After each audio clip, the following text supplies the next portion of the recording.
him in prayers so that he can return soon to continue the good work he's doing for the country. Meanwhile, Nigerians have been urged to always pray for their leaders at all levels, as it is among political or commonsensical projections. It seems to me that we would need to invest more efforts into political dialogue, de-radicalization, and reconciliation strategies. His Royal Majesty Ochiviri Professor James Ayatse Tortiv V has been given his staff of office with a commitment to uphold the culture and tradition of the Tiv people, as well as foster unity and peace among them and other tribes. We believe that he will play a great role in leading us onto the path of hard work, unity, honesty, godliness, and progress. All I'm going to say here today is to assure you and assure the entire Tiv Kingdom that you have our support. But we believe that the entire traditional system requires your kind of leadership. People who have seen it all, they have been through it all. Today he is Tortiv, and we must all come around him, rally around him, help him to move not only Tiv, but all Nigerians forward. I will not be involved in partisan politics. There will be the Tortiv and father over all Tiv people, irrespective of political and religious persuasion. We cross the sea into Europe. The deserts, the sea. Isn't that the route where many have died? Yes, it is indeed a very dangerous journey. In 2016 alone, 4,900 people died while crossing the Mediterranean Sea to enter Europe. Many were Nigerians. For the very few who survived the journey, they are forced into prostitution or other crimes just to survive. Eventually, they will be arrested and deported to Nigeria. Don't be a victim. Don't go this way. This is a public service announcement brought to you by NTA. Coca-Cola?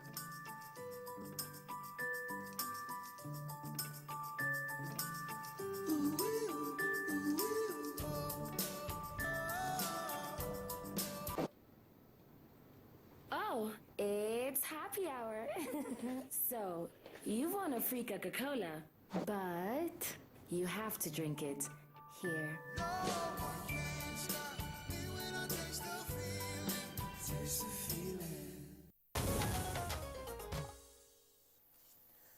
All right, thank you for joining us again. It's time for business news. And of course, we understand that the Ministry of Finance has, of course, created an assets register. This is, of course, to enable it to track assets held by ministries, departments, and agencies covering the last 5 years. Amina Noshim takes it from here. The Minister of Finance, Mrs. Kemi Adeosun, says the federal government has launched an asset tracking and management project through which for the first time government would be able to locate, identify and assess and evaluate all its movable and immovable assets. This was contained in a statement released and signed by Director of Information, Ministry of Finance, Salis Nambata. Similarly, a central asset register would be created and domiciled in the Federal Ministry of Finance for recording the actual quantity, value, condition and location of all capital assets belonging to the federal government. Under the international public sector reporting standards, government is expected to record both its asset and liabilities. The Asset Tracking and Management Project and the creation of Assets Register were new initiatives of the Federal Ministry of Finance designed to enhance accountability, promote transparency and deepen efficiency in line with the change agenda of the administration of President Muhammadu Buhari. The Asset Register would afford the government to know and monitor in real-time online information on the inventory of government assets. A project coordinator has been appointed by the Minister for the immediate takeoff of the Asset Tracking and Management Project. and the creation of the first central asset register for the federal government. Meanwhile, a circular signed by the Minister of Finance has been dispatched to all federal ministries, departments and agencies, requesting their accounting officers to prepare an inventory of all fixed assets held as at 31st of December 2016 to facilitate physical verification by the project team. The circular further requested all heads of MDAs to ensure that any assets held by current or former staff were fully accounted for. The records of the assets disposed of should cover the last 5 years, and all accounting officers of the MDAs were to submit their reports not later than 3 weeks from the date of the receipt of the circular. And now a graphic summary of Friday's closing figures.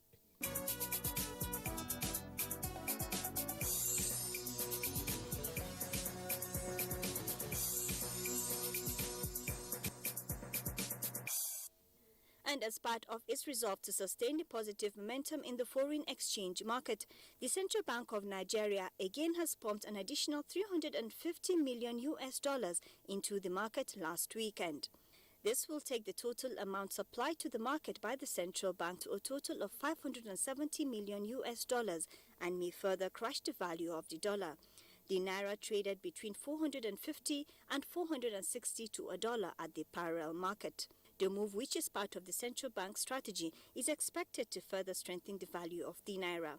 The acting director of corporate communications, Isaac Okorafo, noted that with the improved reserve levels, the central bank was determined to continuously make forex available to all genuine customers through their banks, advising those holding the greenback to reduce their losses by selling their dollar stock. With this, the central bank would have so far supplied a total of $570 million to the market. The Food and Agricultural Organization said access to food has been dramatically reduced in areas suffering civil conflict, and drought is worsening food security across the east of Africa, despite the robust global food supplies. In a report, the FAO said 37 countries require external assistance for food, including 28 African nations suffering from lingering effects of last year's El Nino-triggered droughts in harvest in 2016. Famine has been formally declared in parts of southern Sudan, and there is grave concern regarding the food security situation in northern Nigeria, Somalia and Yemen. FAO said some 1,000 people were facing famine in southern Sudan, and about 4.9 million across the country were classified as facing crisis, emergency or famine. And that concludes the business package. I am Amina Nujaim. All right, thank you very much there, Amina Nujaim, for the business reports. Up next for us now is a look at the front pages of some of today's newspapers.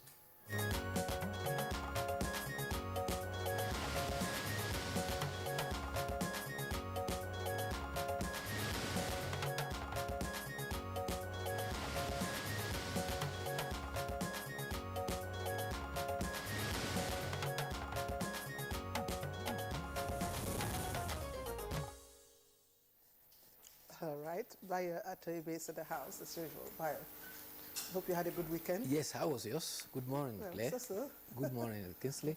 Good morning, Nigeria. Okay. So, Bayo, a pleasure to have you. Thank you. For today's review. Let's begin with the Daily Trust. Daily Trust, below the nameplate, says, Kano sues woman who gave birth day after wedding. Details of that story on page 4. NNPC and marketers under fire over 10 trillion naira subsidy fraud. Details can be found on page 3. And federal government orders ex-ministers and permanent secretaries to return assets. And below the photograph on the front page, the photograph, of course, relates to officials of the UN Security Council who met with representatives of IDPs at the Teachers Village IDP camp in Maiduguri, and that took place yesterday. NLG pays federal government lowest dividend in 10 years. That's on page 13. Buhari phones Obasanjo, salutes ex-president at 80. And CBN orders banks to meet forex demands within 48 hours. All right, the Nigerian pilot leads with a report that says trouble for CCT chair Umar. Court admits statement implicating him in bribe scandal. That story is on page 5. And the picture insert there, Governor Rotimi Akeredolu of Ondo State and his wife, Betty, and of course other members during an inauguration Thanksgiving ceremony at the All Saints Church, Jericho in Ibadan yesterday. Now, Kogi APC disowns Governor Bello, says he's a tyrant, kindergarten governor. It's trending just at the bottom of the picture story. Now, before I take the trend, okay, let me quickly take the trending stories at the bottom. Plateau FRSC to collaborate on road safety, and federal government tracks assets held by MDA's Great Assets Register. Of course, we heard that in our business report just this morning. 10% equity payment on mortgages below 5 million naira waived. And PDP youths meet determined to re-engineer opposition party. Now, Senate uncovers 10 trillion naira fraud in petroleum industry. Kinsley just also read that. Now, just a little below the nameplate, Nigeria, biggest imported rice consumer in the world. And this revelation coming from the federal government. Details of that story is on page 4. That's the outlook of the Nigerian pilots. All right, Bayo, take over from here. Thank you. Let's start with the story of President Muhammadu Buhari calling former President Olusegun Obasanjo. Femi Adesina, the special advisor to the president, says that President Buhari called and described Chief Olusegun Obasanjo as a true citizen of the world. He recalled his military days and says that those of us who served under you will recall that you are a man with boundless energy, with cessings to sharing, and more so, you never suffer fools. Working with you was a school in itself, and lessons learned are worth their weight in gold. Chief Obasanjo wished President Buhari good health as he stands together with him in prayers to return soon to continue the good work. Talking about return soon, Governor Yahaya Bello of Kogi State also spoke with the president on phone. This was in the presence of the Speaker of Kogi State House Assembly as well as some Kogi State government officials. And President Buhari told him, I am impressed with your leadership qualities and what you are doing in Kogi State and all your prayers and support for me and Nigeria. I'm resting here and will soon return home to continue our project of fixing Nigeria. But there is a doubting Thomas, and hear him. I advise the president to speak with me for the purposes of convincing Nigerians he is hale and hearty. This is coming from Governor Ayodele Fayose. However, at a special prayer session in Jos over the weekend at the Jos Central Mosque, a former Minister of State of Information, Ibrahim Dasuki Nakande, disclosed an information. He says, from the information I gathered, President Buhari is hale and sound and may come back today, that was Sunday, or tomorrow, Monday. So a lot of speculations still going on. Meanwhile, the acting president, Professor Yemi Osinbajo, is to visit Edo State, and specifically he is to visit Obem community in the Orio local government area. It is part of his sensitization visit to oil-producing communities in the Niger Delta. He is also expected to perform the groundbreaking ceremony for the Lagos-Ibadan double rail line. This is supposed to be a standard gauge. It is to cost about $1.5 billion, and it is for the distance of 156.65 kilometers. It is, in fact, the first phase of the standard gauge line from Lagos to Kano.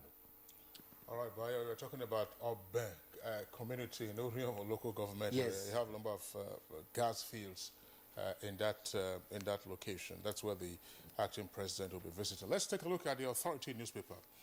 Authority newspaper, above the nameplate, that we already read a story on the recovery of properties from politicians and civil servants. Another one on page 4, Ponzi scheme, that's the kicker. Twinkers takes over from MMM.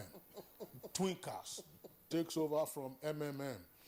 CAF presidency, how I will defeat Hayatu, and that's according to Ahmad. Details of that story on page 46. Now, the lead story for the Authority has a kicker, alleged missing 10 trillion naira. Senate goes after MDAs and oil marketers and wants an NPC to account for 5.2 trillion naira fuel subsidy.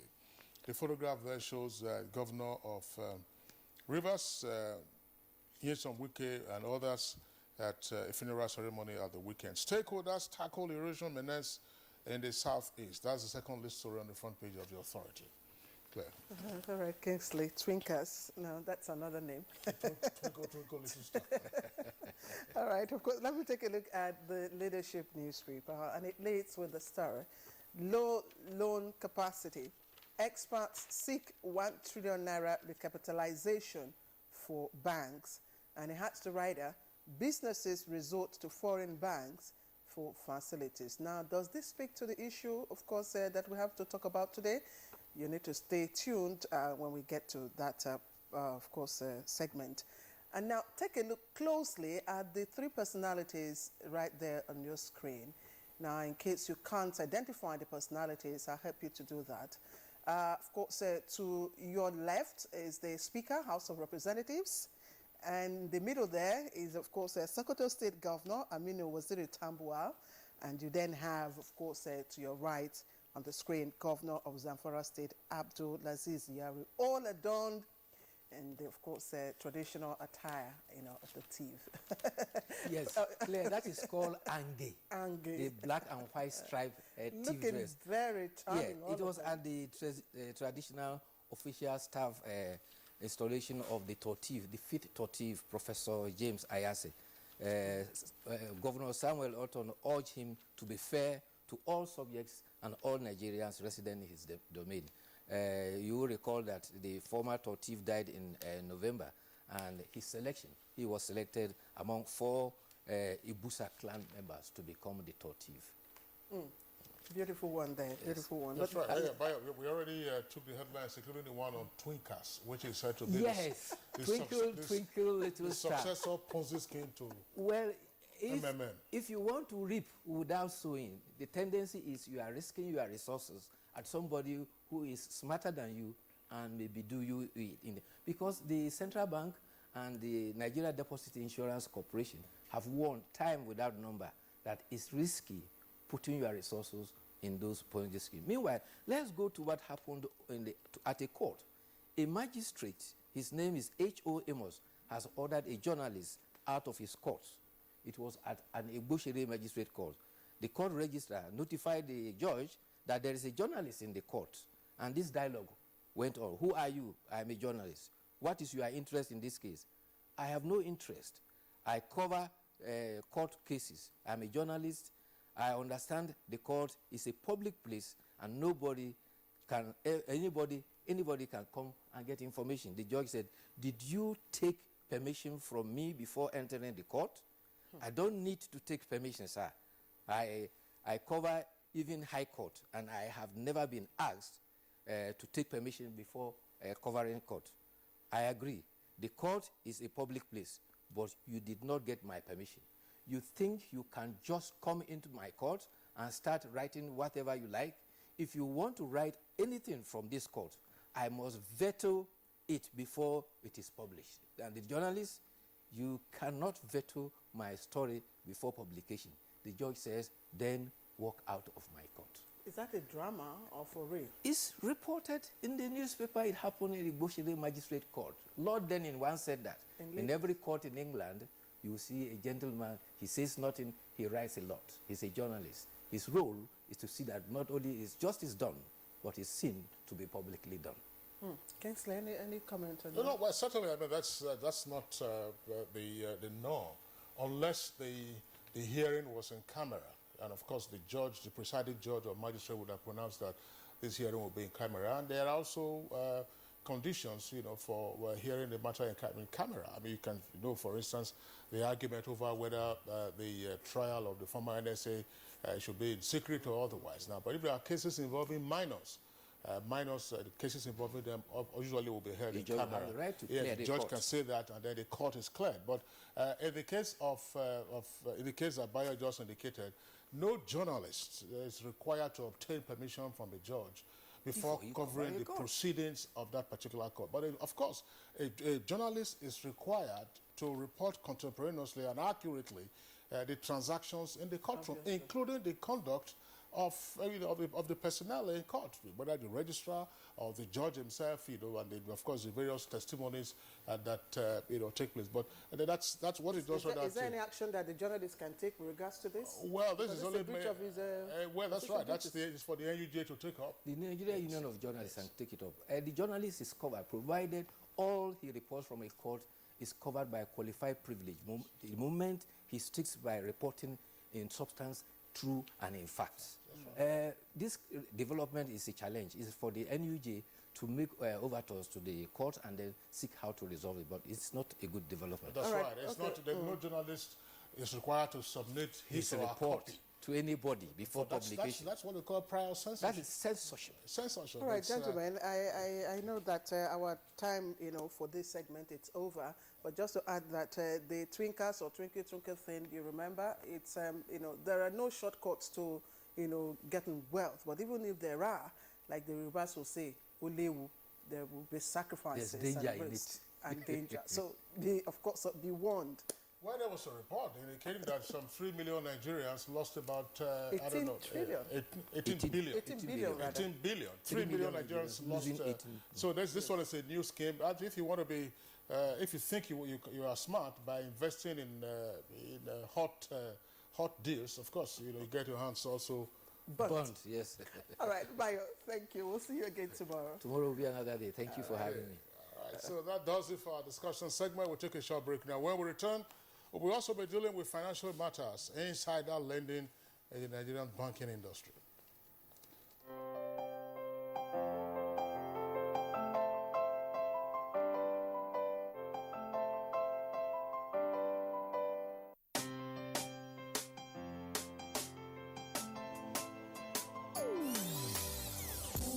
Hear the call of change.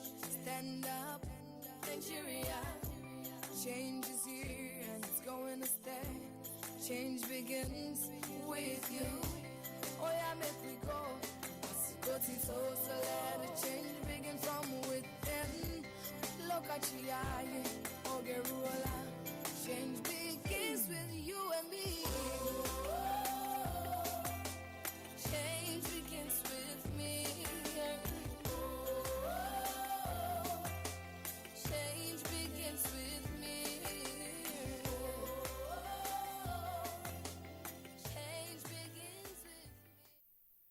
Remi Abere is no ordinary woman. She's an angel to the millions of people who have been displaced and are living in substandard camps throughout Nigeria. We catch up with Remi to find out how her summit attempt went. And you never know when tragedy could strike. We were four in the car. I think he must have got scared or something. And that's all I could remember.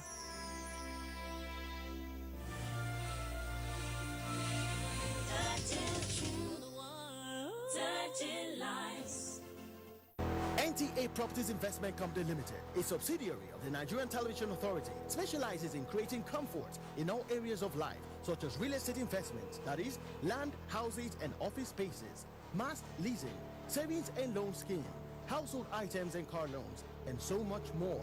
Other information and entertainment services include Property in Style, a TV program that airs on the network service of the NTA, and also Property Connect, a nationwide magazine. Our priority is to bridge poverty gaps and sustain quality welfare of our clients. Partner with us and watch us help you grow.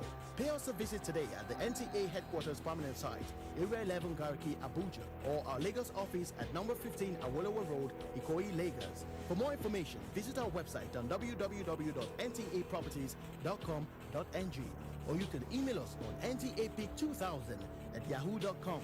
Call us on 080-2316-3474 or 080-6939-5185 or 070-3189-0555. NTA Properties Investment Company Limited. The much needed help at your doorstep.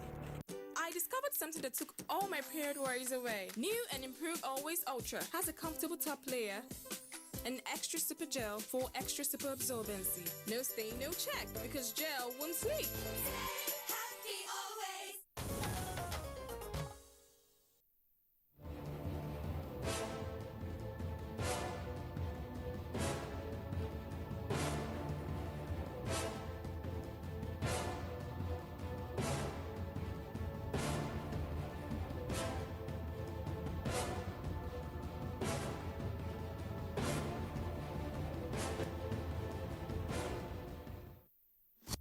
are watching NTA, Nigerian Television Authority.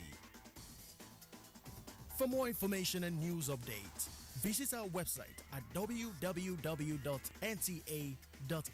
or you can follow us on Twitter at NTA News Now, or you can like us on Facebook at NTA Network News. Stay connected on our YouTube channel at www.youtube.com/NTA News Online. Watch our live stream at www.nta.ng/live. NTA, you can't beat the rich.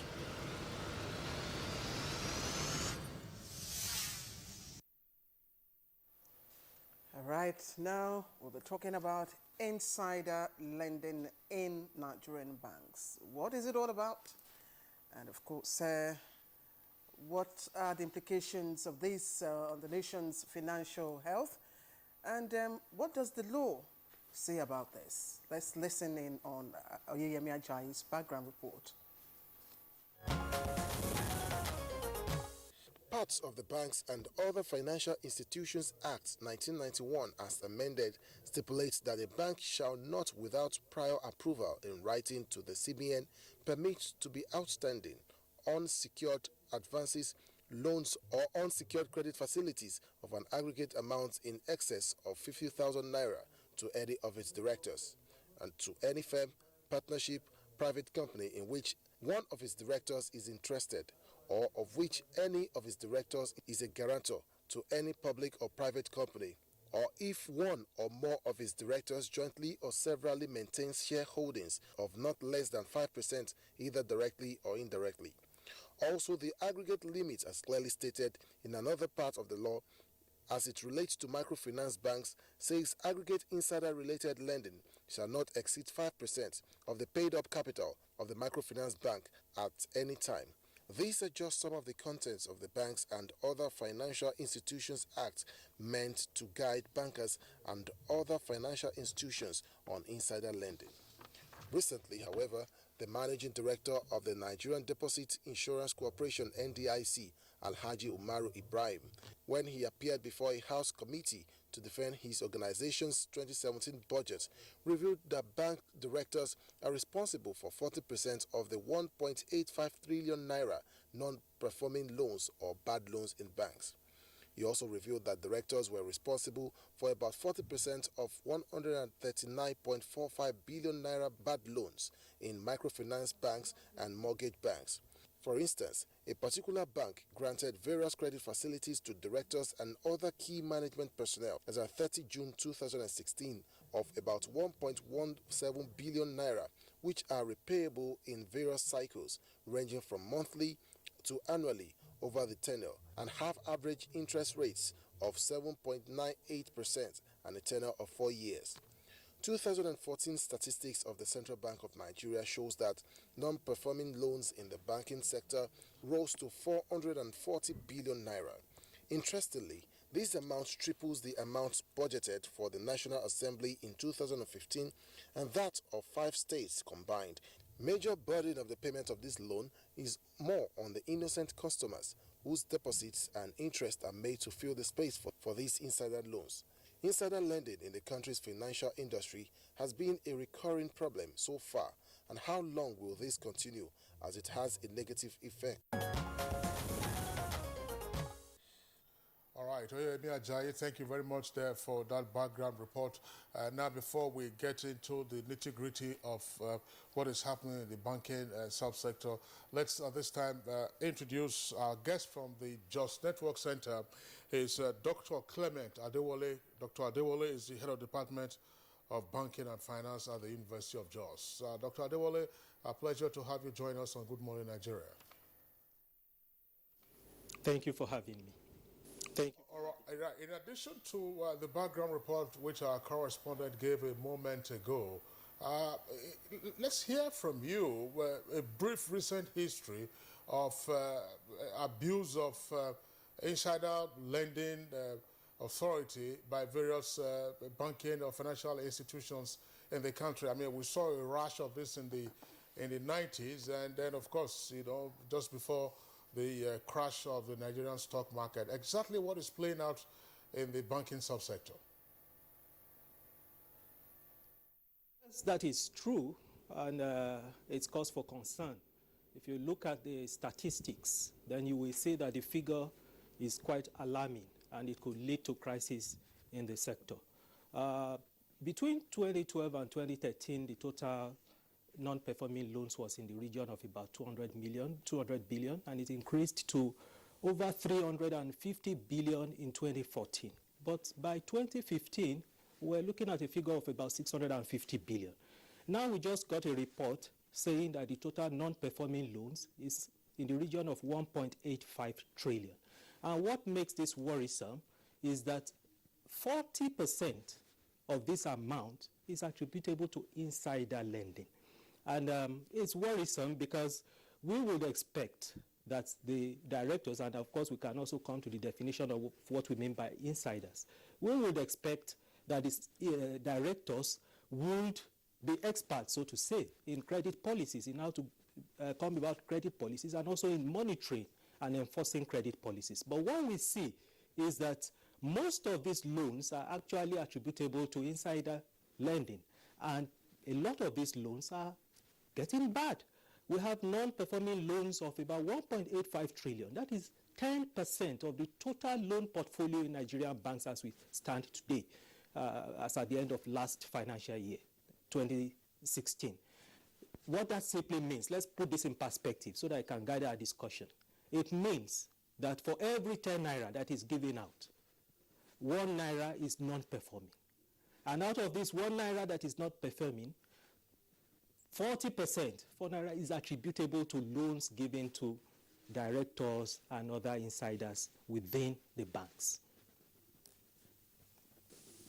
Dr. Adewale, yeah, you were already cruising to indicate to us who insiders are.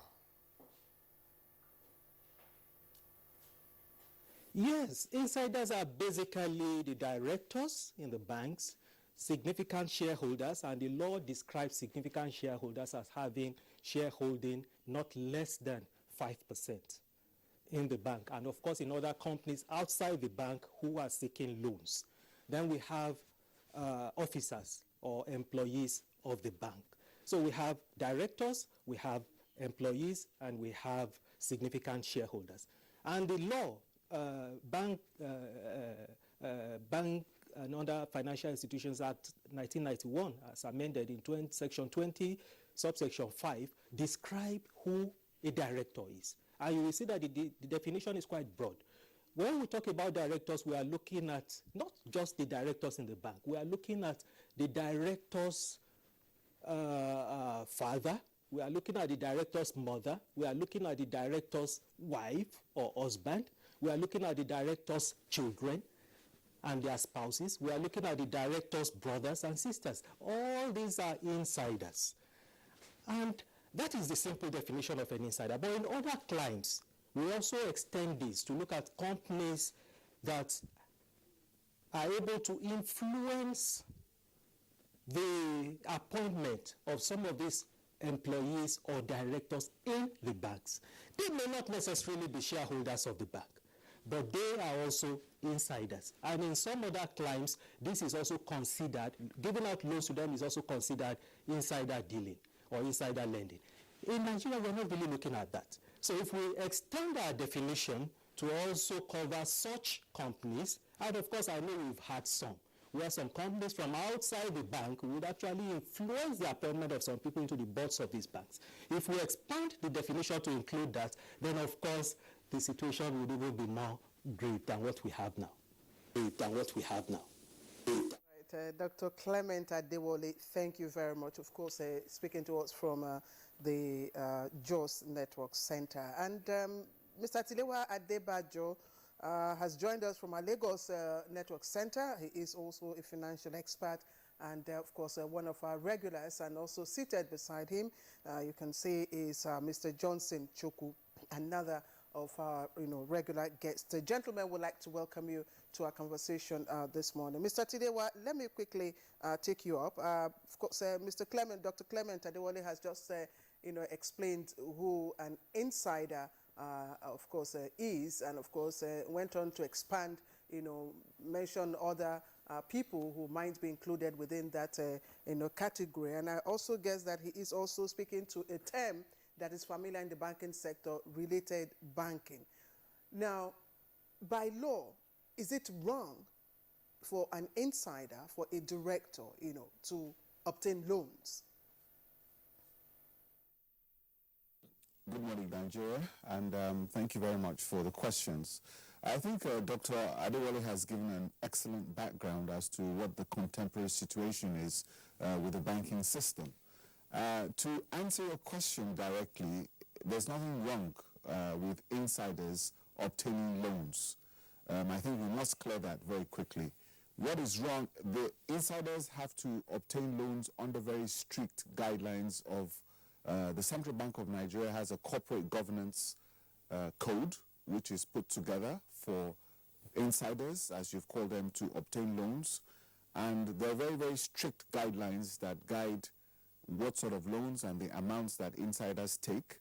And for instance, if an insider should take a loan that he or she might not be able to repay, what will happen is that the shares of that director or insider could be liquidated to offset the loans. So there are very stringent conditions, and there's a lot of recourse, I would say, to insider lending. And I think the laws are very clear, which the Central Bank Code of Corporate Conduct has put into place for insider-related lending. So it is, first of all, it's not illegal, and there are very special laws that guide insider-related loans. So the question now is that if the insiders cannot pay up these loans, what actions are the banks taking to be able to recover their facilities based upon existing procedures and laws and guidelines? All right, Mr. Tilewa, just before we get into the issue of what the banks can or are doing to recover the loans, maybe we should also get the views of Mr. Chukwu. Mr. Chukwu, the quantum of insider-related loans is some 740 billion naira. This according to the CEO of NDIC. Now, this is said to be about 40% of the aggregate non-performing loans in the banking subsector. This would appear to be a worrisome figure, and if so, what could have slipped under the radar of the regulatory authorities while these loans were being accumulated? Well, I think we need to look at it from a broader perspective, because only dwelling on the insider credit and this quantum of insider credit as a proportion of the total non-performing loan might be missing the point. Like, your question is, what could have gone wrong?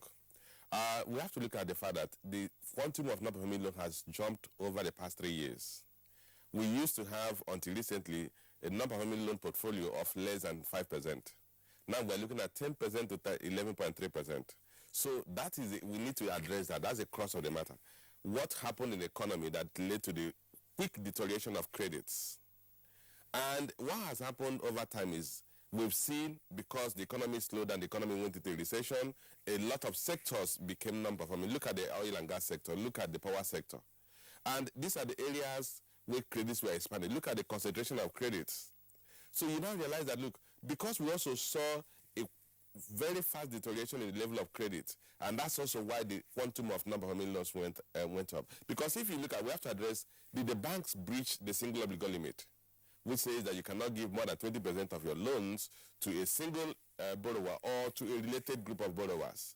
Was that breached? If that was not breached, did they breach any of the prudential guidelines on extending credit to directors? If that was not breached, then it simply means that they kept to the normal limits that they should have. Like Tilewa mentioned, the conditions under which loans are granted to directors is quite stringent. You have to sign off your shares at the point of seeking for that loan. Once the loan is approved, you have to sign. There's a document you need to sign which relinquishes your shares in the case the loans become non-performing. And I don't think any director would only want to give out his loans. You can't write off insider credit or director-related credits unless you have the CBN express approval.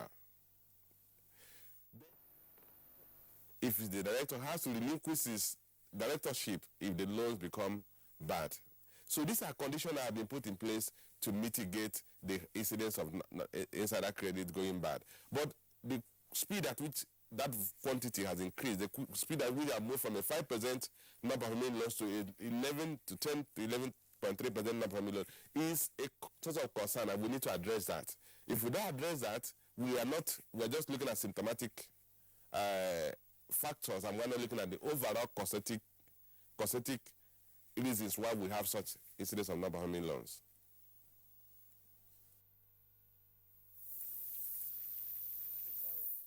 Thank you. You've just talked about, of course, the rules and the law. Mr. Tidewa talked about strict, of course, guidelines by the CBN. And then one wonders if in 2009, for instance, certain, bank chief executives were arrested, basically, because of inside loans, non-repayment of the loans that they have taken. And if we have these strict guidelines by the CBN, we also have service delivery channels. We have, banks auditors, we have bank examiners, we have inspectors. Do you think that there is a kind of collusion, or is it failure, operational, failure by those that are supposed to perform these oversight functions?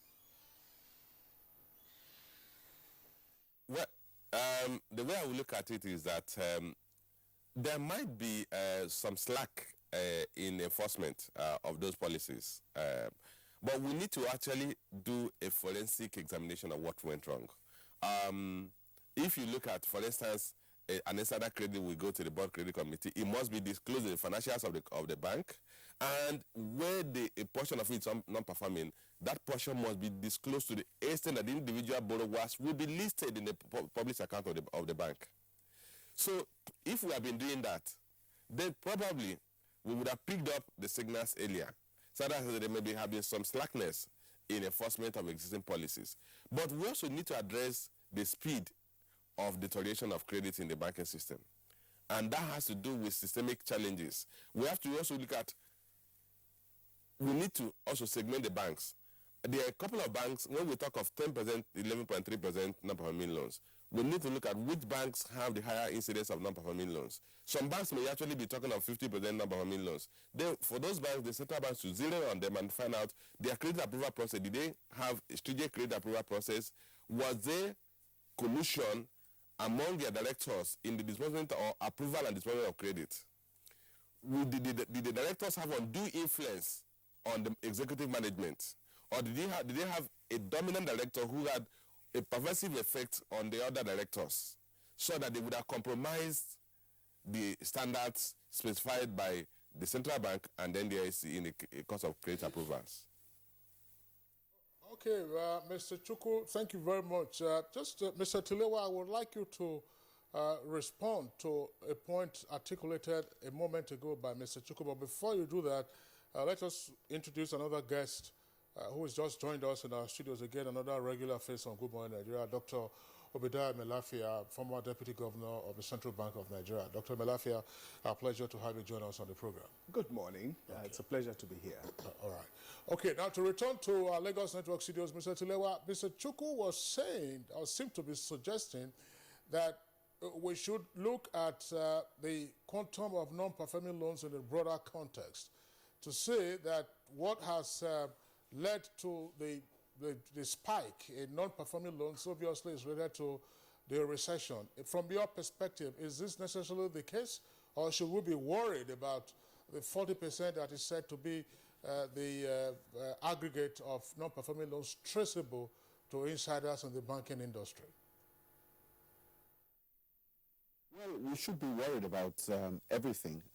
If you have 1.85 trillion Naira worth of bad loans in the system, and 40% of those loans are traceable to insider-related credits, then it is a cause for concern. And this is nothing new. The NDIC has been talking about this for quite a while. There was an issue last year, June, and they've been talking about this because at the end of the day, it's quite interesting that this is coming from the Deposit Insurance Corporation, because they are the ones that insure the depositors' funds. And if anything happens, they are the ones that will have to pay out. So my own curiosity is the fact that we haven't really heard much from the central bank. Going back to your point, the issues at hand is that apart from the fact that the recession, which we have been talking about for the last year, we are seeing the direct impact. There's a positive correlation between having a recession and having a negative GDP growth, and of course the bad loans in the system, because most of these companies, as you can see, their performance is not as good as it should be, and of course they're going to have challenges repaying their loans. But there are three particular sectors that have caused this problem: the oil and gas industry, especially the power sector loans which the banks have given, and of course aviation. But luckily, most of the aviation loans have been transferred to AMCON, and that's why you don't see much of an impact. So clearly there's a direct correlation between the recession and non-performing loans in the banking system. There's no question about that. But the issue is the fact that what are the regulators doing about it? The central bank, have they done the stress test on the banks to know which banks are okay and which banks are not okay? And I think, as Johnson has said earlier, you can't just put everything on the industry, because some banks might be worse off than the other. So you need to do a stress test and know which banks are okay and which banks are not okay, so that you don't have a systematic problem. And for me, this is the point of being proactive. My own concern is that this noise is coming from the NDIC. It really shouldn't be. The central bank, which are the key regulators of the banks, should be coming out to tell us they've done all the stress tests on the banks and seeing how this has happened. I had an experience of going in to take over a bank that was distressed, which the central bank took over, and it took 2 very hard years to be able to turn this bank around and to eventually sell it to another bank. It's not a very pretty time, and those sort of exercises, believe me, we do not need this sort of systemic failure within the banking system at this critical time when we're in a recession. So clearly we have to take a look at all these aspects, not only from the perspective of the insider loans, which is a concern, but as Johnson has said, we have to take a look at it from the broader perspective, and then from the point of the Central Bank of Nigeria, we need to hear from the central bank. They need to be able to restore confidence, to tell us that they've conducted stress tests on every one of these banks, and let's understand that each of these banks are okay. Stress tests, as you know, is something that is done regularly. And even a bank as big as Deutsche Bank has consistently failed its stress test. But what the regulators in those countries have been doing is the fact that they know that Deutsche Bank might not be on sound footing, but they're putting measures in place to be able to shore up the bank and to be able to restore confidence in the system with not only the depositors of those banks, but also the general public at large. Right, Mr. Tilewa Adebayo, thank you. And unfortunately, the NDIC, both the NDIC and the CBN failed to respond or oblige our invitation for this program. But luckily, we do have a former, of course, Deputy Governor of the Central Bank of Nigeria, Dr. Badaya Milafia, here with us, so probably would help us to clear some of those issues. First of all, why should depositors, be wary of the quantum of insider or related, loans? And secondly, I do also know that the CBN requires the banks to provide, it with yearly reports of loans, interest from particular branches, within particular bank. Where did the slip come from the CBN? Well, first of all, I would say that there's no cause for alarm. We should be very calm, because we can actually talk ourselves into a stampede in the banking system. And at the risk of, I don't like to be seen or thought to be criticizing my former colleagues all the time. We need to be calm, because over the last 10 years, we haven't had a banking collapse. And this is also kudos to what the CBN has actually done. There's a financial stability board that meets very regularly, and they produce quarterly reports. There could be some gap in communicating this information to the public. I think this is what may have happened. So I would give them the benefit of the doubt. But secondly, of course, we should be very concerned because, reaching almost 2 trillion, it is quite a challenge. The last time that it happened, AMCON had to come in, and humongous amounts of money were used for bailout. That creates the problem of moral hazard, that sometimes once you've done this and they know that they can get away with it, chances are they'll try to do it again. So this is really where we must try to confront the problem of moral hazard, so that banks know that they must take responsibility. Now, there is nothing wrong with insider loans in itself, okay? When I used to work for the African Development Bank, it was actually part of the benefits of working in a huge bank like that you were entitled to loans, in fact, at 0% interest. And everybody paid it back. I mean, it can never be heard that you, as an insider, took a loan and failed to pay it back. Now, any director who does that, in my own humble opinion, ipso facto, has failed in his fiduciary responsibility as a director of a bank. Now, it is said in the language of military science that war is too important to be left to the generals. I would say the same thing, that banking is too important to be left, freely in the hands of bankers. You can be sure they are going to make a big mess of it if there's nobody there to check them. So it was said by Roosevelt that eternal vigilance is the price of liberty. I would say that all the supervisory regulatory authorities should wake up.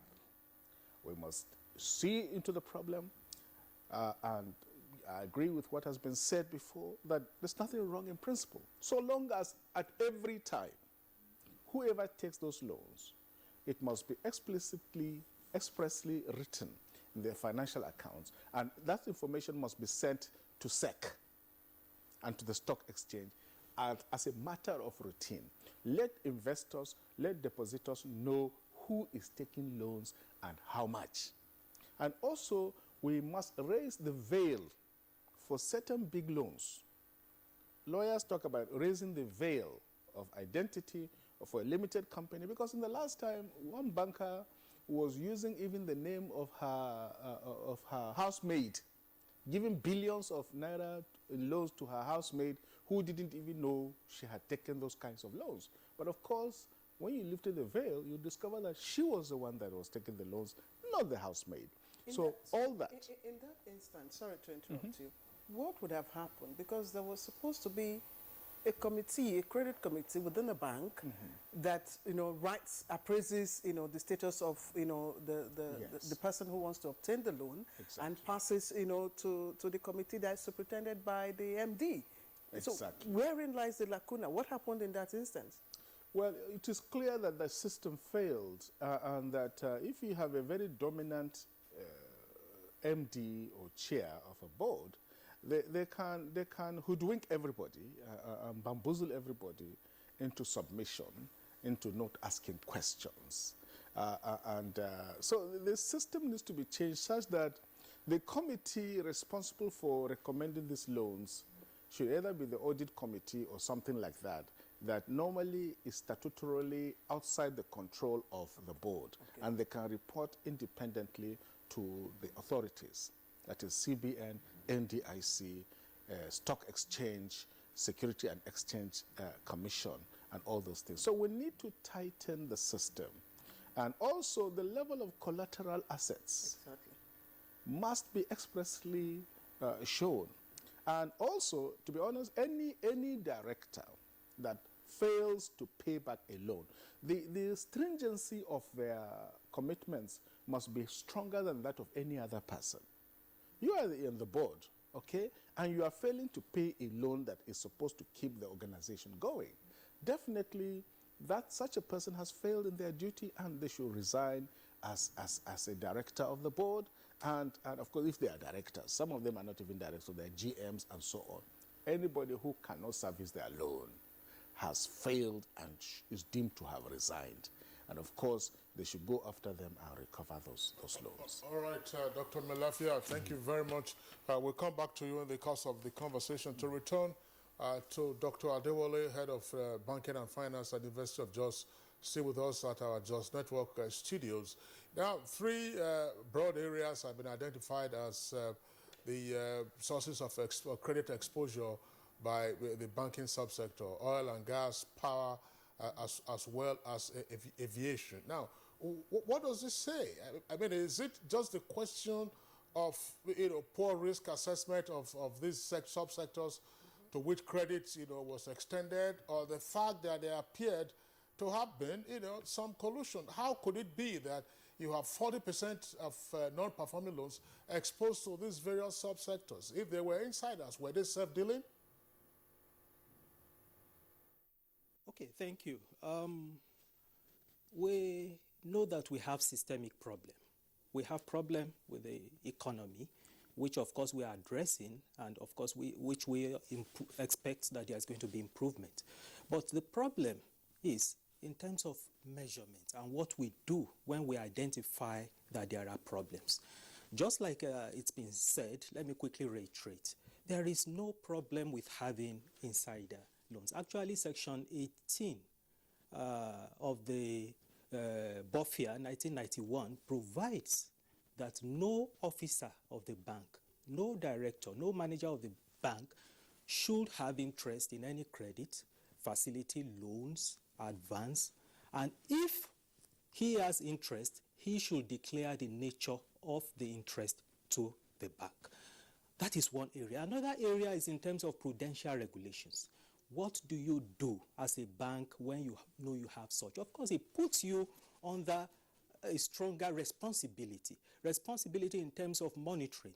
Responsibility, of course, we know what the self-preservation theory is. If you are going to superintend over loans which you have given to yourselves in one form or the other, chances are that you might not book those loans at comparable rates with the market. And that would call to question issues of transparency. And that will further compound the systemic problem we have in the economy. So it's not really a problem. Actually, because of information asymmetries, for less developed countries like we are, sometimes if things are done properly, it might even be better for you to know who you are giving your credits to because you have a hold on them. But the problem is, what do we do? Just like it's been said earlier.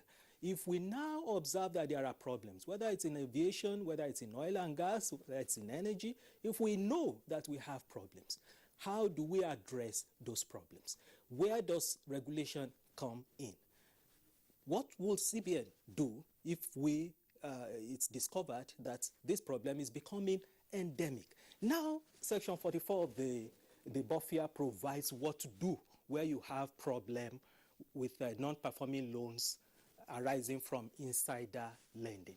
How many directors or managers of banks have we been told had their shares sold in order to pay back non-performing loans?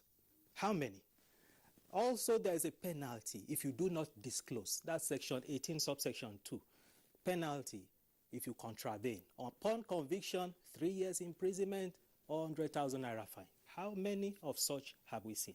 So the point is, yes, we have systemic problems, but what do we do when we see that there are? I've heard cases where we talk about trying to review the laws. Yes, there are some laws truly that we should consider reviewing. For instance, if you look at Section 18, subsection 6 of BOFIA, it provides a window where banks could somehow hide under, not to disclose some of these loans. Because it says if the bank figures out that these loans or the position of the director or manager is immaterial in that outside company, then they may not actually disclose. And it also says if the shareholding of that director is less than 5% in that outside company. Again, we know because of information asymmetries, we know these are some areas ordinarily that shouldn't be a problem, but because of our level of development, we know that we do have problem with records. And sometimes we do have problem with issues relating to transparency. So we need strict rules, and when these rules are there, we need to be able to apply them. And not only apply them, we should be seen to be applying them, so that will instill confidence in investors, in people, looking at the industry. And that will also serve as a starting point to also address issues of loan losses from other sectors or in other sectors that are not even insider dealings. So clearly there's a systemic problem. There's no problem with having insiders take loans. Sometimes it's even better you give to insiders, but then follow what the law says and follow what prudential guidelines. Guidelines stipulates what kind of reports to give to central bank. Again, there are some of those guidelines that we may also need to review and strengthen. Interest rate, for instance, it's not clearly stated that you should specify what interest rate you have given out those loans. A few banks in last year financials disclosed the interest rate that they gave to directors. And funny enough, those banks that disclosed gave average interest rate of less than 10%. And they went further to say that these interest rates were comparable with market rates. Yet Central Bank of Nigeria told us that for that same period, the minimum prime lending rate was about 18% and the maximum was about 28%. But we had banks telling us that less than 10%, which they gave to insiders, were market rates. And of course, many other banks did not even do that. They did not even report anything. So I think we need to harmonize this issue of reporting. We need to monitor. There will always be issues. But once we have clear guidelines on how to address those issues when they come up, I think we can start from there. We can. Dr. Adewale, it's good you talked about the interest rate. Now, of course, we are told that the insiders get, of course, these loans at single-digit interest rates. Now, is this not part of the issue that we are dealing with, issues of equity and justice? And is it fair on the depositor whose money gets expropriated? Clearly, it's an issue, and I think it's also an issue for the credit policies in various banks. And that is why each bank should also be mandated not only to have credit policies and to review them at intervals, but should also make clear statements on what to do when it comes to insider credits. Because chances are, just like I said, self-preservation theory. Chances are that you want to give yourself the best terms. And there are problems. And look at the statistics. You will see that what is happening is that most banks prefer to give their loans to their own insiders. If 40% of non-performing loans are attributable to insider credit, then you can imagine the percentage of the total loans that are actually attributable to insider credits.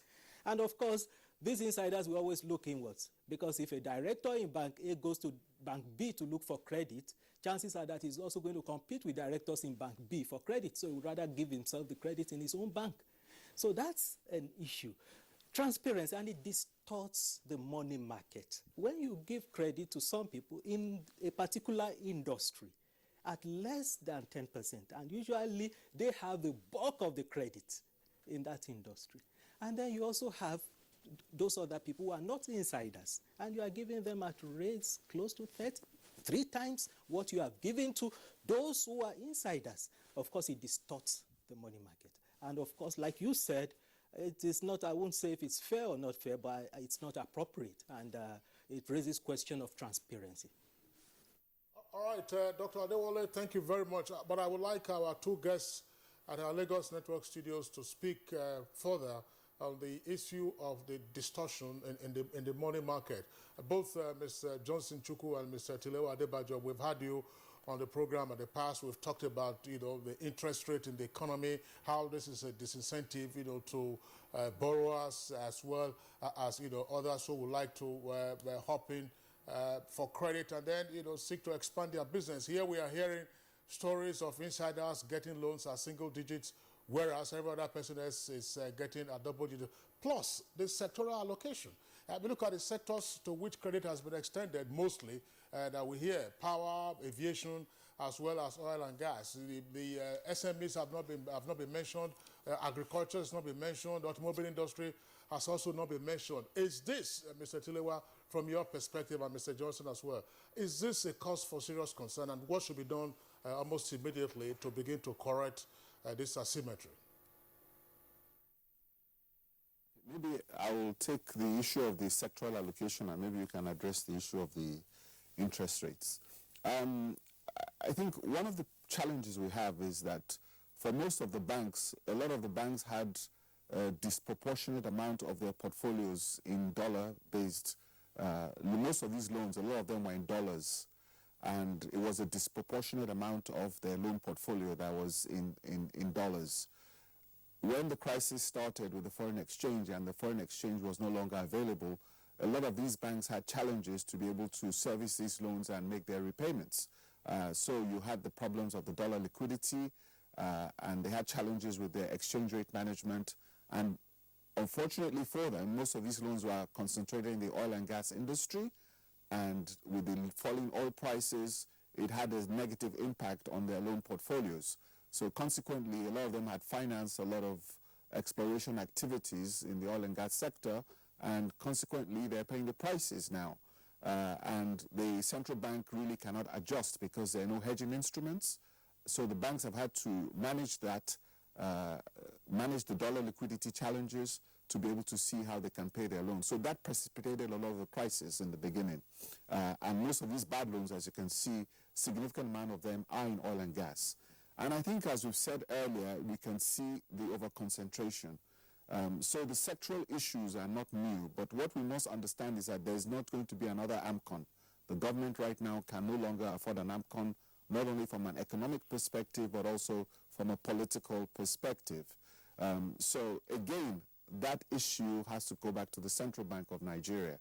And the problem I've always had with the Central Bank is that when you have people who are former managing directors or executives of banks regulating, it's like the fox guarding the chicken coop. Is there a bit of compromise here? And that is where you have the challenges. Because really, for me, it's about managing this information. All this we've talked about today, there are clear rules, regulations, and guidelines to be able to solve the problems we have. But the problem, as I said earlier, is that Deutsche Bank is a massive bank, and Deutsche Bank has failed a stress test. And Deutsche Bank is a systematically important bank in Europe and globally. But the way both the US Reserve Bank and the European Central Bank have managed this crisis restores confidence with everybody all around that this crisis is being managed. Here, you find a situation whereby the NDIC is the one that is making this complaint. The central bank has not responded, and they have not told us what the situation is with the stress test and all that. So while we might have this situation on a sectoral basis and an issue, it's a question of how do you manage the crisis? How do you communicate and restore confidence to the system? So there's nothing wrong with what's going on. Everybody understands it. It happens everywhere. When there's a recession, of course, oil prices fall, recession happens. We understand that economies go around in cycles. You cannot expect that you will not have an impact on the loan portfolio of banks. But the question is that you have risk management systems. Most banks have upgraded their risk management systems. The central bank is supposed to have upgraded its risk management system so that we can anticipate these problems and basically we can mitigate these risks ahead of time. So it's the way we're managing these problems that's the issue. It's nothing wrong with bad loans, there's nothing wrong with NPLs. It's a part and parcel of banking. What is wrong with what we're doing is the way we're managing these issues and the way the banks are responding. And of course, the way the central bank, which is the regulator, is not responding. That is the issue. All right, of course, Kingsley, you said John Chukwu, yes. Yeah, Chukwu is, we expect Chukwu to respond to the interest rate disparity between insiders and outsiders. A bank interest rate or the systemic interest rate. I think that's a slight, I want to disagree slightly from that with him. Basically what happens is that when banks grant credit at suboptimal or sub-market rate to insiders, what the banks are doing is that they are subsidizing those insiders. And whenever there is a subsidy, somebody has to pay for the subsidy. The person who ultimately pays for such subsidy are the shareholders who would have had a shortfall in whatever would have been due to them. Because when that subsidy is granted, overall it will have an impact on the P&L of the bank. So the profit that the bank would have made if he had charged commercial rates would not be achieved. And what the bank would end up doing is declaring dividend that is below what he would have achieved. So it is the shareholders that are actually taking the hit from that subsidy. It's the shareholders that are subsidizing the insiders. So what we need to do to address that is the interest rate that is payable or paid by the insider should be disclosed in the public account of the bank and presented to shareholders at the AGM, specifically as an item to be discussed, so that the shareholders can then now have to, even if we call it retroactive approval, or object to it. And when there's an objection to it, the shareholders will insist that the bank should refund that shortfall in interest, because the shareholder that suffer. It doesn't really have any effect on the money market. The effect is on the shareholders. And we have enough provisions for minority shareholders to seek for redress if their interest is compromised. So I think we need to take it at that level of regulation, where the regulator will now insist that rates of interest on loans extended to insiders should be disclosed to shareholders at the AGM and EGM, and such should be disclosed as an item for discussion or deliberation at such meetings, so shareholders can actually fight for their interest, because it is them that actually are paying for those subsidies that are being granted to the insiders. But extending the discussion further, the issues of this we're discussing today, which is the issue of non-performing loans, we have to look at, we have mentioned two sectors where that effect actually manifested more. And I also mentioned in my earlier intervention that this jump was too sudden, from a less than 5% to a 10%, 11.3%. I think some point it was 11.3%. And we need to ask ourselves what went wrong. One factor we also recognize that where a borrower has a non-performing loan in any bank, no bank is allowed to extend additional credit to that borrower. So it then means, if that has been adhered to strictly, it then means that the shareholders or the insiders whose credit have gone bad had not defaulted, we are not in default about 2-3 years earlier. So the default occurred suddenly. And why did the default, why is it that we are talking of a 740 billion naira now? Because if you look at the oil and gas sector and you look at the power sector, these are two instances, particularly the power sector, where the banks had a currency mismatch in terms of the source of income of the borrower was in naira, while as the loans were extended to them in dollar. So when devaluation occurred, the volume of that loans ballooned. If the loans were given for a borrower borrowed $1 million at 199, he was owing the bank $199 million. Now that loan is about 305 million, or 315 million, or 480 million, whichever exchange rate you adopt. So you have seen a sharp growth in the non-performing loan. It used to be 199 million, it's now at the minimum 305 million. So you can see why the proportion jumped up. Because one of these we need to ask ourselves that, what is the proportion of total loans extended by banks that insiders account for? So is it 40%? Is it 60%? Because that will help us get a hang on whether insider loans are disproportionately higher in terms of performance than what they are as a share of the total loan portfolio of the banks. All right, Mr. John Chukwu, thank you. We get back now to, of course, Dr. Obadiah Milafia, Dr. Obadiah Milafia, you heard if you know, loans that are available to the insider is skewed in favor of the insider directors, you have less, you know, remaining for the outsider. Now, what would be the implication of that?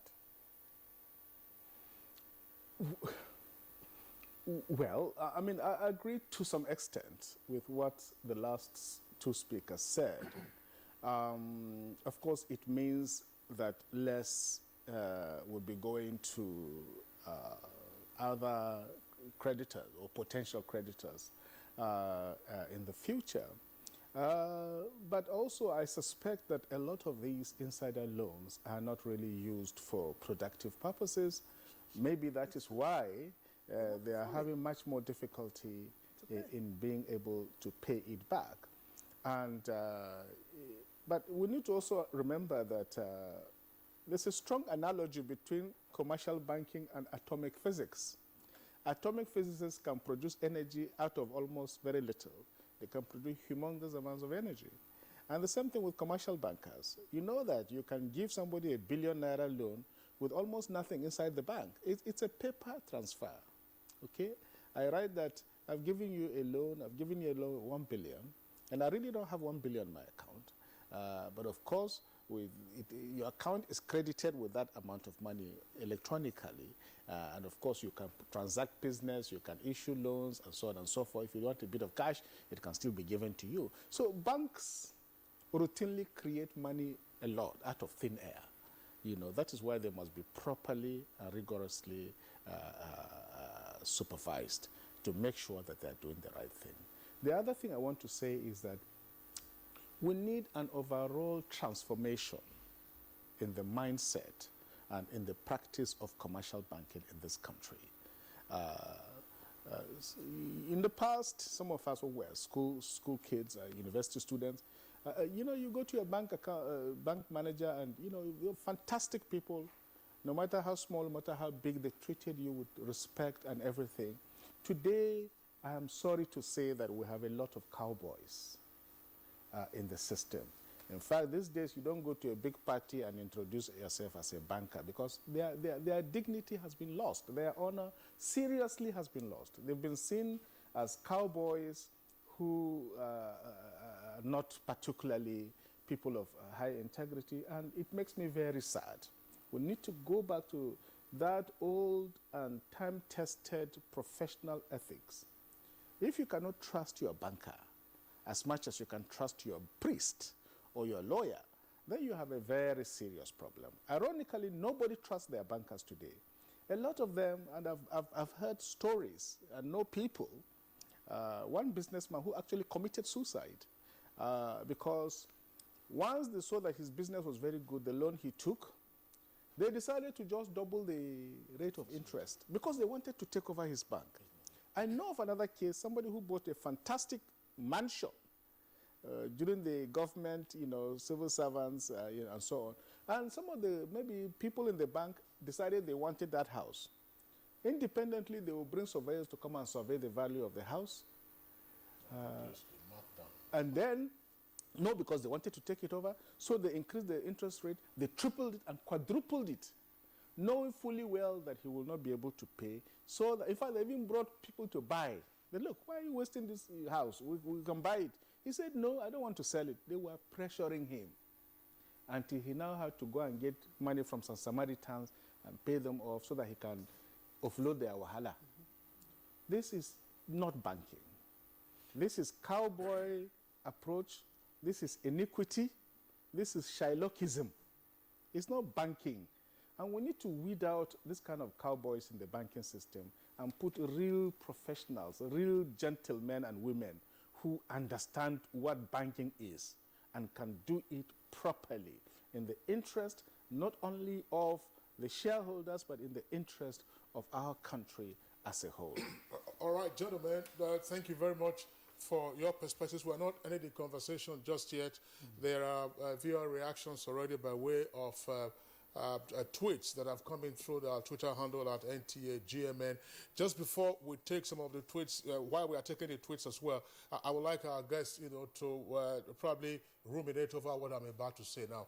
One of the three sectors to which the credits have been exposed, oil and gas, power, as well as aviation. Let's take power, for instance.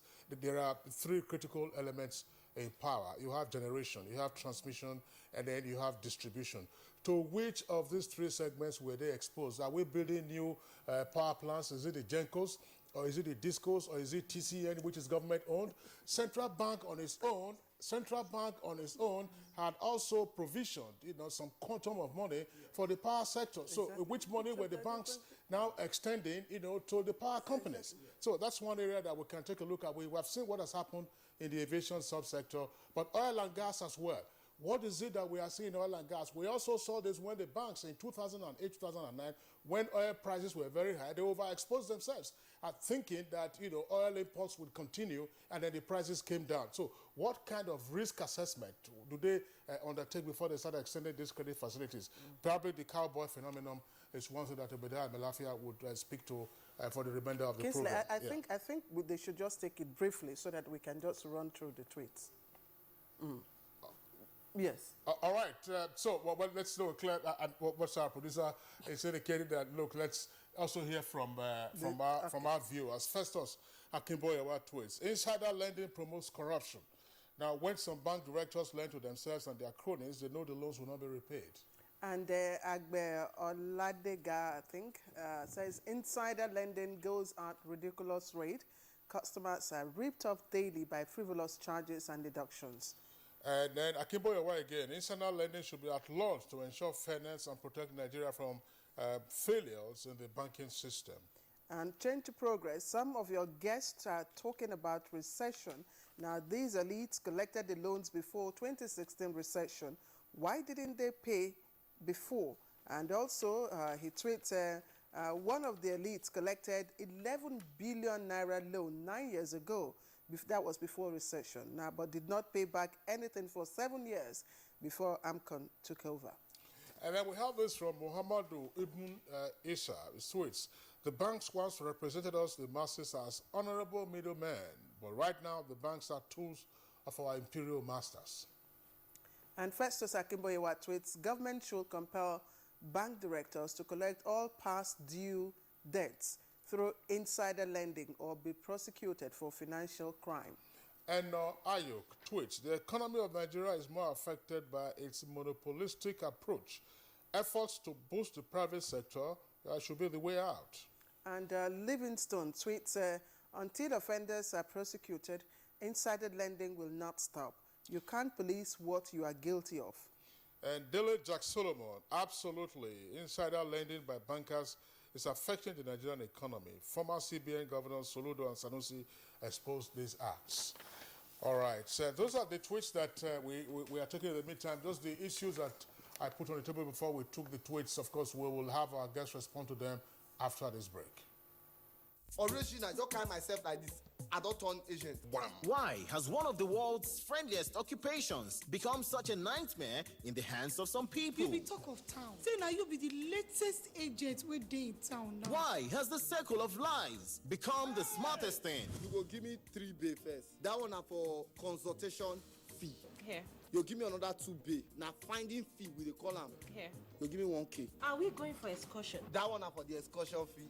You too sharp. Professor John Bull, this week's episode of your rib-cracking comedy, Estate Agent. Come on, this thing with me like shrine address for inside my hotel. The person where they teach me this job, the person you all know. You all what? You all pass me? Your president is Tasso Rock. Now I'm by him. And showing at 8:30 p.m. every Tuesday and Friday on NTA Network International and Star Times. Over and out. Brought to you by Glow. Welcome to the new speed of life.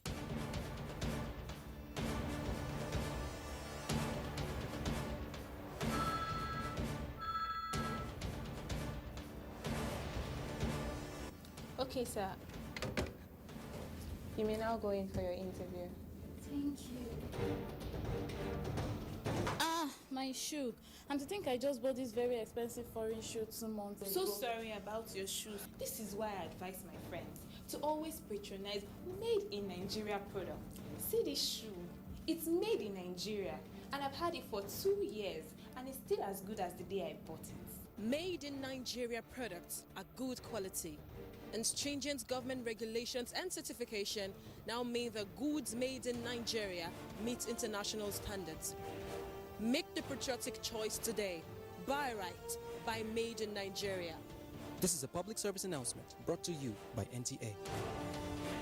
The attention of the Office of the Secretary to the Government of the Federation, SGF, has once again been drawn to the nefarious activities of some criminal elements in the society who have devised yet another devilish method of defrauding unsuspecting members of the public by impersonating the Secretary to the Government of the Federation, Engineer Babachir David Lawal. They seek monetary gratifications from their victims who, as usual, they are sure of employment in the public service or outright political appointments. Department of State Services, DSS, and other security agencies have been informed and are working assiduously to curb the occurrence of this ugly phenomenon. Some culprits have indeed been apprehended. For the avoidance of doubt, some of the numbers they used are as follows. Members of the public are therefore hereby advised to be aware of fraudulent callers impersonating the SGF and indeed other top government functionaries. The general public are once again reminded that the federal government of Nigeria has established verifiable channels of communicating with individuals, groups, and organizations. If in doubt, contact the press unit, Office of the Secretary to the Government of the Federation, Shehu Shagari Complex, Abuja, for clarifications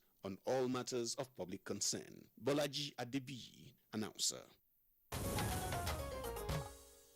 All right, you're welcome back, and it's still Good Morning Nigeria. We are reaching you live on the network service of the Nigerian Television Authority. Just before we took the tweets and then went on the short break, I was asking our guests to first ruminate over some of the points I talked about, in particular, interrogating the credit policy of the banks with regard to their exposure to some of the sectors that we just mentioned. Oil and gas, the example we saw in 2008, 2009, when prices were higher, then suddenly prices came down. And what we are seeing, or what is being said to have occurred in this time around, credit extension to the power sector. Where in the power sector? Is it generation, is it distribution, or is it in transmission? And how does that square with the quantum of funds that were housed with the CBN for onward borrowing or onward extension to the power sector? Let's get the closing thoughts on this now from Dr. Adewale from our Jos Network Studios. Okay, thank you. I would put it to the credit policies of banks. You should have a robust policy. And I know that some banks have done fairly well in terms of how they manage the process that leads to that decision to give credit, and also to make sure that there are adequate provisions for recovery. Credit should not necessarily be an issue of something you want to go into and quickly come out with huge profit. You need to appraise properly. You need to appraise very strongly, and you need to change your yardsticks from time to time. And that is where monitoring comes in. I think the major challenge that many of the banks have had is in terms of not appraising properly, not really understanding the dynamics of the industry, especially when you are going into something new. You need to be very careful. You need to go in a way that you will have an exit plan. You need to go in a way that depositors' funds are adequately secured, so that there will be a way to move out if you have to move out. You have to go in and make sure that the parameters you have are such that would not also kill the credit in terms of interest rate. So you need to be very pragmatic in terms of your terms, in terms of the conditions that you package the credit, whichever industry that you are looking at.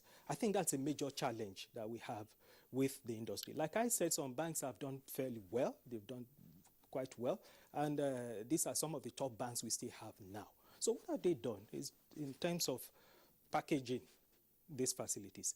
But where we have a lot of influence coming from both within and outside the bank, then it's a challenge. Again, where you also have influence, or where you have a challenge where banks have to come together to work together, and some of these banks may not really have uniform standards in terms of credit monitoring and so on. That could also be a challenge.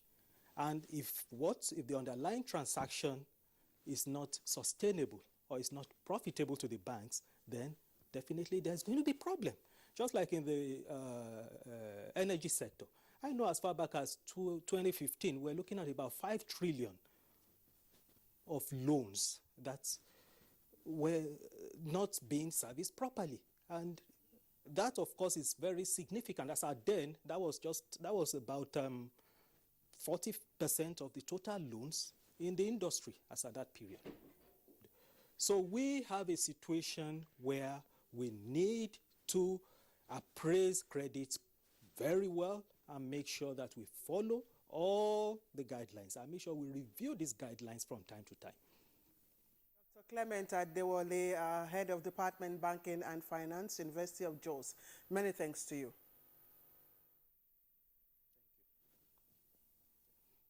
And we move over to Lagos. Mr. Johnson Chukwu, just in less than a minute, your response, please. Okay, I would add to what Clement has said. Beyond the issue of credit approval process, this issue of the obligor himself or the obligor, the company that is borrowing, what's their performance, what's their track record, what's their credit payment records. So you have to look at that. Then the third factor, because there are 3 factors that actually influence the level of non-performing loans. One is the quality of credit approval process, whether the bank kept to their risk acceptance criteria, whether they have a defined target market, whether they have also specified limits, sectorial limits, so that they don't exceed those limits, so that they don't have concentration risk. Then you also have to look at, one, the obligor, and then the third factor, the sector and the economy, where the obligor is operating, what everybody is operating in. If you look at the 2 sectors that actually account for the greater proportion of non-performing loans, the oil and gas sector and the power sector. Let me dwell on the power sector. The power sector is a case where all the assumptions that underpinned the privatization of the power sector had failed. We have failed to achieve commercial market viability in the power sector. Therefore, the distribution companies are not generating enough to pay the generation companies for power supply. The generation companies are not earning enough to pay the gas suppliers. So you have situations where they cannot even cover their operating costs, talking of meeting their loan repayment obligations. And as I mentioned earlier, remember that those loans were granted in dollar, and the value of those loans have ballooned as a result of the devaluation of the currency when their income is in naira. So you have to contend with those issues. You have issues that have to do with quality of credit appraisal. You have to do with the entire economic environment and the sector where the operators are operating. If you extend this to the upstream segment of the oil and gas sector, when the oil majors were exiting, they sold their assets to largely Nigerian investors. Economic cycles happen, economies go into recessions, oil prices drop and fall every day. It's not a big deal. The big deal is the fact that the Central Bank of Nigeria has been very quiet. The NDIC has raised an alarm, and what we're looking for is that the Central Bank of Nigeria should conduct a stress test on all the banks, and let's understand which banks are solid, which ones are not, and let's take the adequate steps to do the right thing. We've done it before, and one of the things that has happened in this country is the fact that there has never been any time in this country where any depositor has gone to any bank in Nigeria and not able to get his money. So I think we should continue at those lines, and we should be proactive and put in and activate all our risk management practices and principles. Thank you. Mr. Tilewa Adebajo, thank you, a regular guest on this program and a financial expert joining us from Lagos. Many thanks to you, and do have a great day. Thank you. So you will round off under 1 minute. Okay, well, thank you. This is our country. We have a great country to build. Banking is a very important pillar in national development. And like I said, banking is too important to be left to bankers, just like war is too important to be left to generals. The Central Bank of Nigeria has a very key role to play in this regard. I would suggest that we need to tighten the screws around insider loan issuance. There need to be limits on how much on single obligor. There need to be single obligor limits for insiders taking loans. And I would suggest that going forward, each time an insider is taking a loan of more than 1 billion, such facility should be referred to the CBN for final approval, where greater scrutiny and greater appraisal is done to ensure that there is collateral asset for that loan and that that loan will be paid in good time. And I would still insist that if there are insiders who have taken loans for years and they have refused to pay or are unable to pay, it is deemed ipso facto that they are no longer fit to be directors and they should be flushed out. All right, Dr. Obadiah Melafia, former Deputy Governor of the Central Bank of Nigeria, thank you for your insights. Thank you. Okay, and just before we wrap up the conversation segment, just would like to take a couple of tweets that have come in. Xavier Ekpe from Uyo. The question is, these insiders, directors, etc., are they immune? If bank CEOs were identified and dealt with according to law, can't these insiders be identified and punished accordingly? All right, and Dele Jack Solomon tweets, it led to the collapse of the Nigerian banks as its modalities make it difficult to ascertain the true financial status of the banks. And Festus Akimboyewa, thanks to the former CBN Deputy Governor, there are many cowboys, armchair and political bankers in our banking industry, and we need to weed them out. All right, and okay, Udo tweets, we should not only blame politicians for bad leadership. Nigerian bankers are the opium of economic growth, reaping without sowing. All right, well, that does it for our conversation segment. Claire, just to indicate that some minutes make it a brace in the 64th minutes. Enyimba's only goal was scored by Stephen Chukwudi on the 69th minutes from the penalty spot, and a late goal from Gambo Muhammad secured the win for Pillars, who have now gone 5 games unbeaten. And Plateau United maintained their leadership in the Nigerian Professional Football League after holding Shooting Stars to a 1-1 all draw at the Lekon Salami Stadium in Ibadan on Sunday.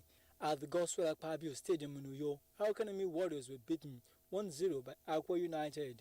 Following the draw against Shooting Stars, Plateau United now have 22 points to stay top, and our Economy Warriors stayed second on 21 points. And straight to tennis, American Sam Currell claimed the biggest title of his career after defeating Rafael Nadal in straight sets in the final of the Mexican Open. The world number 40 won 6-3, 7-6, 7-3 against the second seed who was chasing his 70th career title.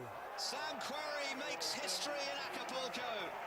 The first American ever to be crowned champion. He's done it the hard way. He's beaten the brilliant Rafael Nadal, and he's thoroughly deserved it. All right, time now to take a look at the weather forecast for today. Welcome to the weather forecast from the desk of Nigerian Meteorological Agency. As we are fast approaching the onset of the rains over the south of the country, there's been an increased report of torrential rains accompanied by strong winds over 1 or 2 places over the inland of the south and along the coastal states. But for the highlight of our forecast for Monday, we expect sunny conditions with increasing daytime temperatures over most parts of the north, while from the central states down to the coast and its inland, we expect cloudy to partly cloudy conditions to prevail. And as we enter into the afternoon, we expect the buildup of energy and enough insolation to induce 1 or 2 isolated thunderstorms over the coastal areas and along the inland of the south. And that will be all for now from the Nigerian Meteorological Agency. Do join us for more updates.